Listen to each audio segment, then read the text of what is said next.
This is Majinoni, and here's another episode of The Good, the Bad, and the Disappointing.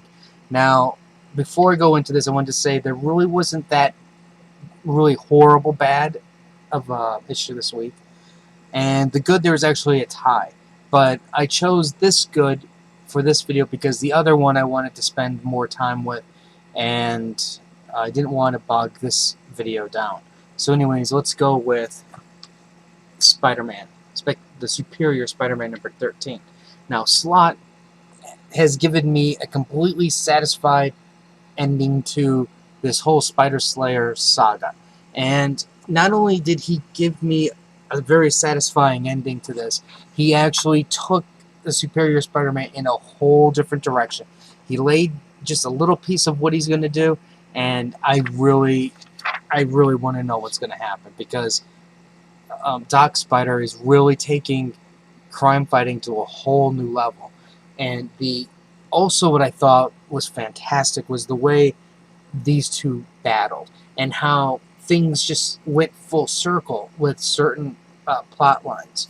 And it was just, I mean, these two really thought alike, and it showed by the end of the final battle, which, I can say was well worth it. I mean, there's if when Peter Parker eventually comes back, if he remembers any of this, he is going to be troubled. He is going to need to see a psychiatrist. But I was overall very pleased. The art was fantastic. I thought the fight scenes were great.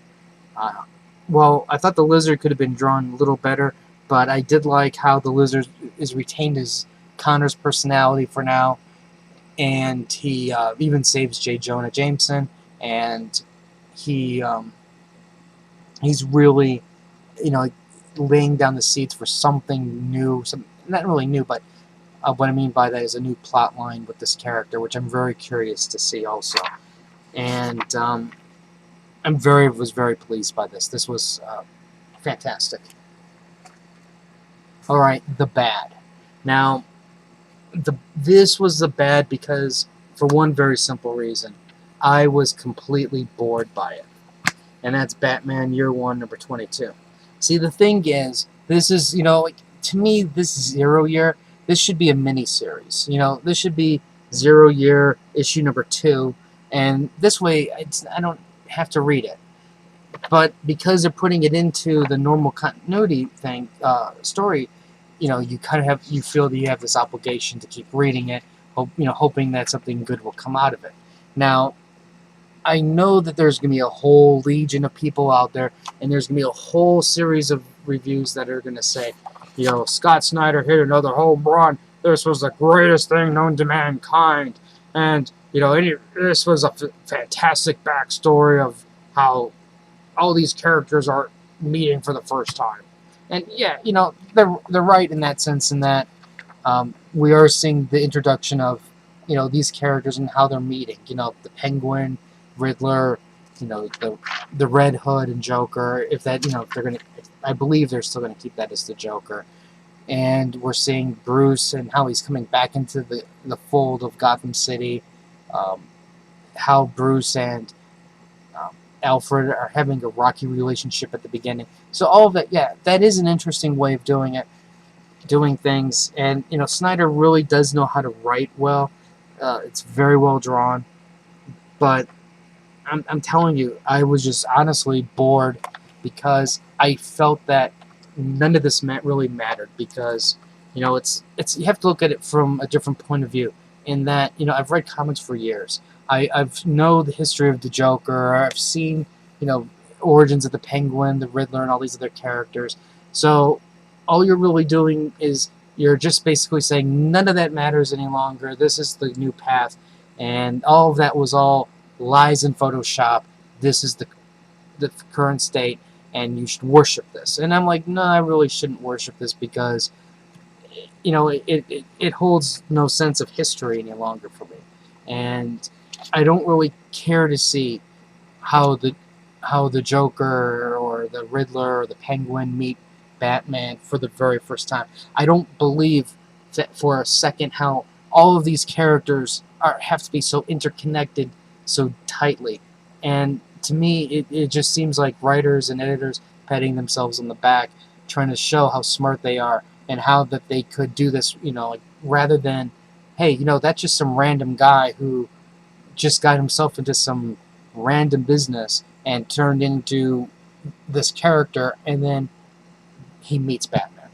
I don't understand why they all have to have first meetings outside of the costumes before they even get into costumes, and everything's tied. I don't believe that's necessary. You don't have to do that. And I think, if anything, what you're doing is you're laying down too much uh, continuity, too much story, and you're eventually going to run into problems later when you want to tell a slightly variation to a character that you can no longer do because you've already connected everything too tightly. So, like I said, this was just, I'm bored.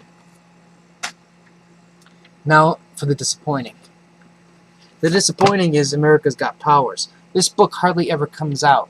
And when it does come out, do you think I remember what happened the issue before? I'm telling you, I don't remember what happened.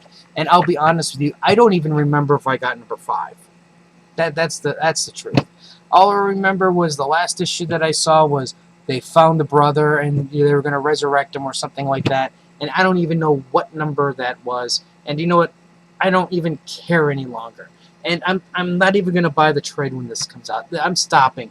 This is my last issue of America's Got Powers because I really don't care. I mean, I really like Brian Hitch's work.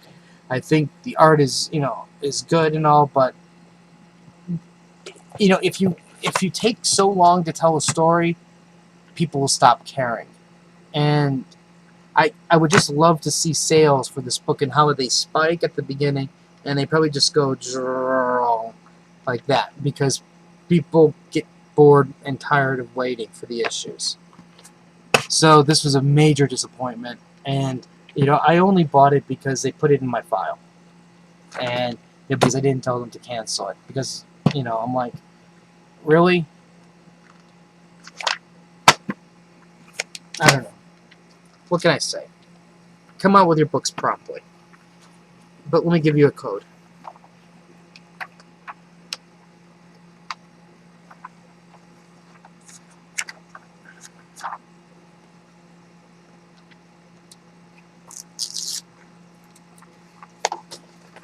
And how many people saw that Avengers Infinity trailer? That trailer was kick-ass compared to the Trinity War trailer. I'm like, DC, you need to really step up the game because you're getting outplayed. Anyways, that's it for today's edition. If you have any other comments or questions, let me know. Let me know what your top pick was. What was your major disappointment? Let me know. I want to know. So just put them in the comments below. Like the Facebook link. Go to the Crunchyroll anime reviews. New anime season. Free reviews. And I'll have more reviews later. So